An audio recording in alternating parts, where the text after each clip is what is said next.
Assalamualaikum warahmatullahi wabarakatuh. Perkenalkan, nama saya Muhammad Yusron. Saya dari Fakultas Ekonomi dan Bisnis Islam, Prodi Akuntansi Syariah.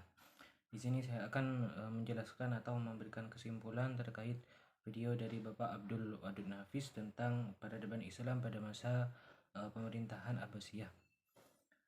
Pemerintahan Abbasiyah sendiri didirikan oleh Abdullah As-Saffah Muhammad bin Ali bin Abdullah bin Al-Abbas, yaitu sekitar 104 sampai 136 Hijriah, di mana pendirian dinasti ini dilatar belakangi oleh kaum Abbasiyah yang merasa lebih berhak memimpin umat Islam dibandingkan dengan Bani Umayyah, karena mereka berpikir mereka merupakan keturunan Bani Hashim yang secara nasab lebih dekat dengan Nabi Muhammad SAW. Ada 3 poros utama dalam mendirikan Bani Abbasiyah. Yang pertama yaitu Humaimah yang dijadikan perencanaan. Yang kedua yaitu Kufah sebagai kota penghubung. Dan yang ketiga yaitu Khurasan sebagai pusat gerakan praktis. Kemudian Abdul Abbas As-Saffah. Abdul Abbas As-Saffah ini merupakan khalifah pertama yang mendapatkan gelar As-Saffah atau pengalir darah karena ia menjadi pengancam bagi orang yang menentangnya, khususnya Bani Umayyah dan para pengikutnya. Kufah sendiri merupakan pusat gerakan Bani Abbasiyah, yang mana selanjutnya ia meninggalkan Kufah menuju daerah Anbar, sebuah tempat di pinggiran sungai Yufrat yang dikenal dengan Hashimiyah, yang dijadikan pusat pemerintahan. Abu Ja'far Al-Mansur itu terjadi sekitar 136 sampai 158 Hijriah atau 754 sampai 775 Masehi. Pada tahun 762 Hijriah memindahkan ibu kota dari Damaskus ke Hashimiyah, kemudian dipindahkan lagi ke Baghdad dekat Ctesiphon, bekas ibu kota Persia. Kemudian membentuk lembaga protokol negara dan juga sekretaris negara. Kemudian membentuk kepolisian negara dan membenahi angkatan bersenjata.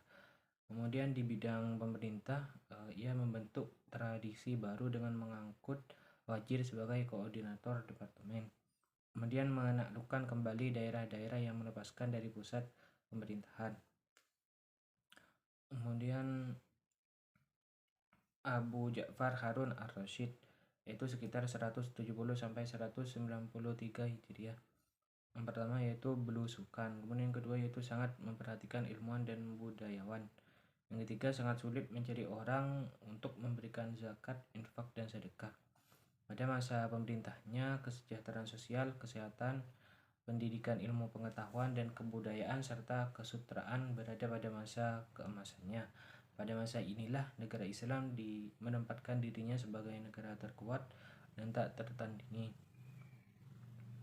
Kemudian Abu Ja'far Abdullah Al-Ma'mun, itu sekitar 198 sampai 218 Hijriah.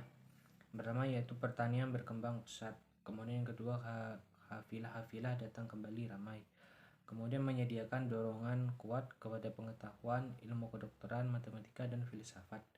Kemudian pernah mengirim utusan kepada Raja Roma, Leo Armenia, untuk mendapatkan karya ilmiah Yunani kuno dan diterjemahkan kepada bahasa Arab. Kemudian runtuhnya pemerintahan Abbasiyah. Ada 2, yaitu ada faktor internal dan juga faktor eksternal. Yang faktor internal yaitu meliputi mayoritas khalifah Abbasiyah periode akhir lebih mementingkan urusan pribadi dan melalaikan tugas dan kewajiban mereka terhadap negara. Yang kedua yaitu luasnya wilayah kekuasaan kerajaan Abbasiyah, sementara komunikasi pusat dengan daerah sulit dilakukan.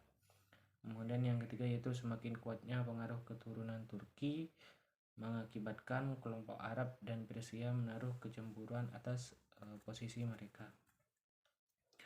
Kemudian dari faktor eksternal, yang pertama yaitu perang salib yang berlangsung beberapa gelombang dan menelan banyak korban.